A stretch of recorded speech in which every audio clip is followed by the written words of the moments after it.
गरीब चाची के घर अमीर भतीजी लाई इफ्तारी। या अल्लाह, आज तो इस कमबख्त चूल्हे ने नाक में दम कर दिया है। ऐसा लग रहा है जैसे चूल्हा ना होकर धुएं की चिमनी हो। अपनी चाची को इस तरह से धुएं में परेशान देखकर जोया आकर कहती है, लाइए चाची माँ, आज हम आपको रोटियां बनाकर खिलाते हैं।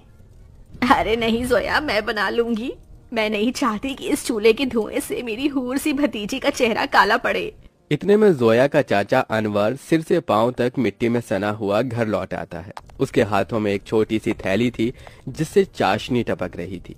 उफ, अरे थैली में से ये क्या टपक रहा है? अरे माफ करना बेगम, मैं तो भूल गया था। मैं जोया बिटिया के लिए उसके मनपसंद की रस भरी इमरती लाया हूँ। इमरती का नाम सुनते ही 24 साल की जोया किसी बच्चे की तरह उतावली जताते हुए बोली, क्या सचमुच चाचा जान, आप मेरी मनपसंद की इमरती लाए हैं? मेरे मुंह में तो पानी आने वाला था, मगर मैंने किसी तरह खुद को रोक लिया। हम सब साथ में इसे इफ्तार में खाएंगे। अरे नहीं बिटिया, मैं जरा सी ही इमरती लाया हूँ, तू खा ले। मुझे और तेरी चाची को मीठे से खास मोहब्बत नहीं है ना बेगम? जी बेशक। असल में इमरती खाने का मरियम और अनवर का भी बड़ा मन था, मगर दोनों अपना मन मार लेते हैं। बचपन की दुर्घटना में जोया के माता पिता स्वर्ग से धार गई, जिसके बाद से जोया के चाचा चाची ने उसे अपनी बेटी की तरह पाला पोसा। उसके प्यार में कोई कमी न हो, इसलिए दोनों ने खुद की अपनी औलाद भी नहीं की।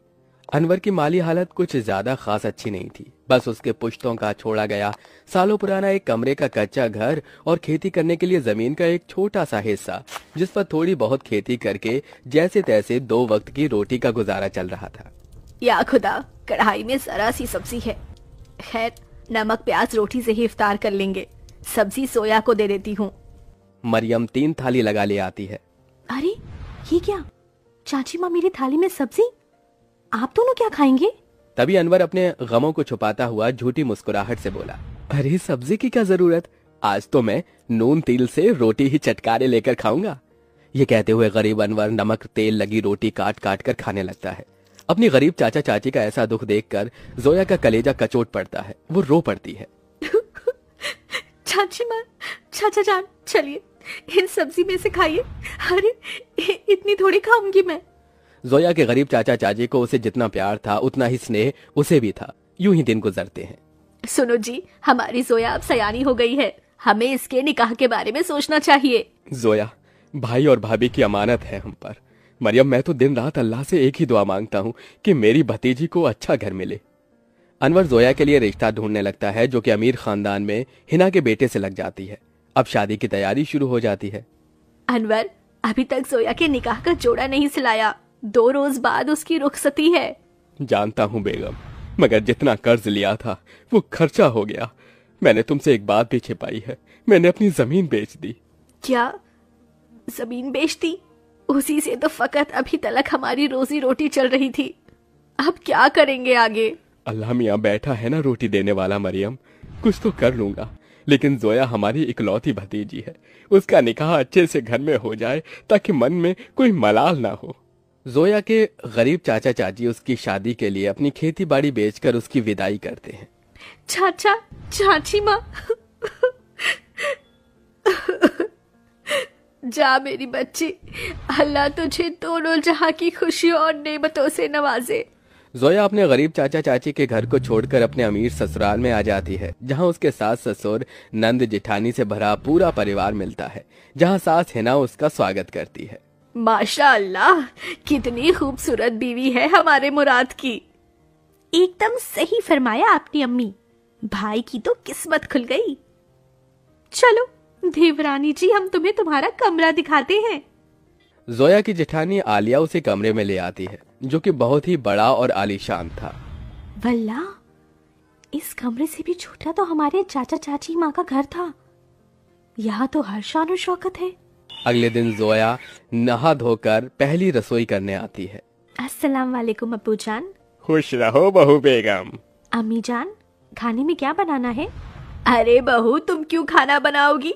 उसके लिए नौकर चाकर है ना।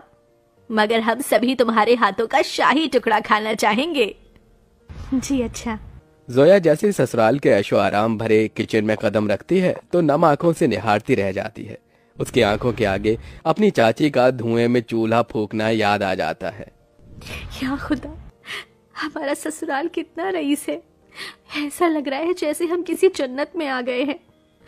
मगर हमारी गरीब चाची माँ आज भी गीली लकड़ियों से चूल्हा जलाती होंगी। आंखों ही आंखों में जोया का उसके ससुराल में 1 साल गुजर जाता है और रमजान का महीना शुरू हो जाता है, जहां वो अपने अमीर ससुराल वालों के साथ दावतों भरी दस्तरखान पर बहुत कुछ खाती है, तो वहीं उसके गरीब चाचा चाची के हालत गरीब बदहाली में कट रहे थे। अरे क्या हुआ मरियम बेगम, अभी तक खाना नहीं लाई? मैं वजू करके कब का बैठा हुआ हूँ। जी लाई। मरियम कुछ रोटियां रखकर नमक मिर्च के साथ लाती है। जी बस यही है खाने में, रूखा सूखा है खाने में। जाने अल्लाह हमारे दिन कब बदलेगा। बाकी दिन भी रूखा सूखा खाते हैं और रोजे में भी रूखा सूखा खाकर काटना पड़ रहा है। मरियम, अल्लाह ने जो दिया है उसे सिर माथे लगाकर खाओ। बेचारे गरीब शौहर बेगम एक दूसरे को निवाला खिलाकर गम बांटते हैं। कंगाली इतनी थी कि दोनों पानी से सहरी करके भूखे पेट कड़ी धूप में भट्टी पर काम करते हैं और यूं ही दिन गुजरते गए। बेगम, अल्लाह के करम से इतने पैसे जुड़ गए, कल जोया के ससुराल इफ्तार दे आते हैं। दोनों खुद पर दुख उठाकर जोया और उसके ससुराल वालों के लिए कपड़े, फल, मिठाई के साथ इफ्तार लेके जाते हैं। अरे समधी साईं, आप दोनों? वालेकुम अस्सलाम समधी जी, ये आप सबके लिए हमारी ओर से इफ्तार का छोटा सा नजराना। तभी महंगा सा जोड़ा पहने हुए जोया आकर अपने चाचा चाची के गले लग गई। उसकी आंखों से आंसू छलक पड़े। चाची माँ, चाचा जी, कैसे हैं आप? गरीबी और गमों भरे हालातों को छुपाते हुए दोनों झूठ बोलते हैं। हम अच्छे से हैं। अरे बच्ची, तू खुश तो है? जी चाचा, मैं बहुत खुश हूँ। यहाँ सभी हमारे साथ बहुत ही अच्छे से प्यार मोहब्बत से रहते हैं। अल्लाह का शुक्र है जो तुझे इतना मोहब्बत भरा ससुराल मिला है। अच्छा, अब इजाजत दीजिए। अरे भाईजान, अभी तो आए हैं, अभी ही जा रहे हैं। थोड़ी देर में इफ्तार का समय हो जाएगा, इफ्तार की दावत खाकर जाइएगा। नहीं आपा, हमारे यहाँ बेटी के ससुराल का पानी भी नहीं पीते। हम चलते हैं, अल्लाह हाफिज। उनके जाने के बाद जोया की नंद ने कहा, अम्मी, आपने गौर फरमाया भाभी जान के चाचा चाची काफी कमजोर से लग रहे थे और कुछ परेशान भी थे। नाजिमा, लाजमी है कि वो कुछ परेशानी में है। बहू, तेरे चाचा चाची बहुत ही खुददार हैं। ऐसे तो वो हमारी मदद लेंगे नहीं। एक काम कर, तू भी उनके लिए इफ्तारी लेके जा, इन्हें अच्छा लगेगा। जोया के ससुराल वाले बहुत ही खुशियों के साथ उसके गरीब चाचा चाची के लिए इफ्तार की तैयारी में टोकरे भर फल, मिठाइयाँ, बहुत सी चीजें करते हैं।